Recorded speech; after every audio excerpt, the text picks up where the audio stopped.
Analisis strategi perubahan sekolah melibatkan pemahaman mendalam tentang tujuan perubahan, tantangan yang dihadapi, dan kebutuhan siswa serta staf.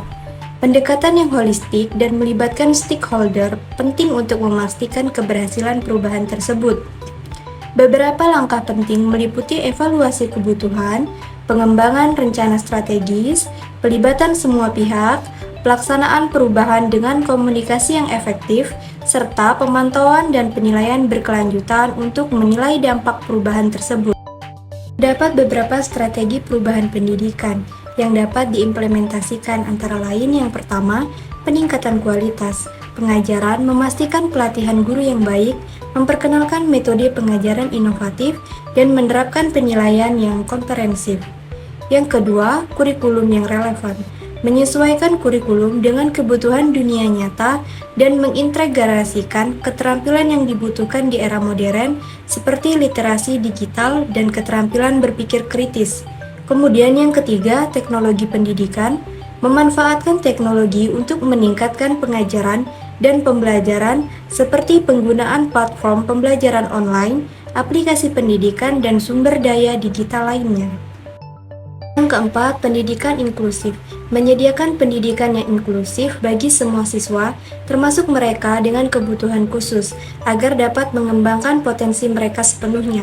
Yang kelima, pelibatan orang tua dan masyarakat, melibatkan orang tua, keluarga, dan komunitas dalam pendidikan anak-anak, sehingga pendidikan menjadi tanggung jawab bersama. Kemudian yang keenam, pendidikan karakter, mendorong pengembangan karakter dan nilai-nilai positif, seperti integritas, empati, dan kerjasama, selain keterampilan akademis. Kemudian yang ketujuh, pelatihan profesional, memberikan pelatihan terus-menerus kepada guru dan staf sekolah untuk meningkatkan keterampilan mereka dan mengikuti perkembangan terbaru dalam dunia pendidikan. 8. Penelitian dan inovasi, mendorong penelitian dalam pendidikan untuk mengidentifikasi metode-metode terbaik dan mendorong inovasi dalam pengajaran dan pembelajaran. Kemudian yang kesembilan, penyediaan sumber daya, memastikan tersedianya fasilitas, buku teks, peralatan, dan sumber daya lainnya yang diperlukan untuk mendukung pembelajaran yang efektif. Kemudian yang ke-10, evaluasi dan penilaian, mengadopsi sistem evaluasi yang adil dan menyeluruh untuk mengukur kemajuan siswa, serta memastikan bahwa sistem pendidikan berjalan dengan baik. Implementasi strategi-strategi ini dengan serius dan berkelanjutan dapat membantu menciptakan perubahan positif dalam sistem pendidikan.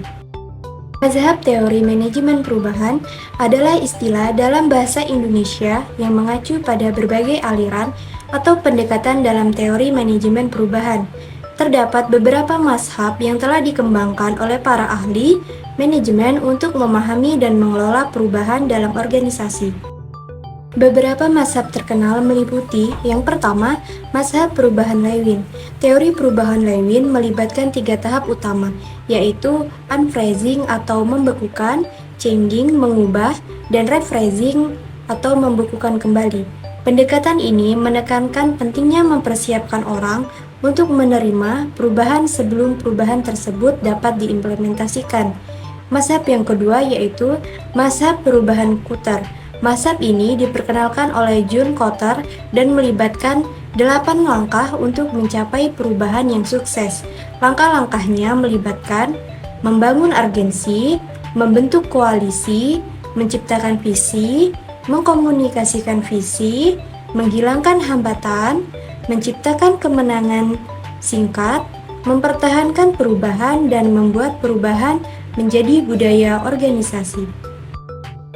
Mazhab perubahan Prossi, pendekatan Prossi menggunakan alat pengukuran kemampuan pengelolaan perubahan atau Change Management Maturity Mode dan fokus pada pengelolaan perubahan dari sudut pandang manusia. Mazhab ini menekankan pentingnya memahami dan merespon perubahan dari perspektif karyawan. Kemudian, mazhab perubahan.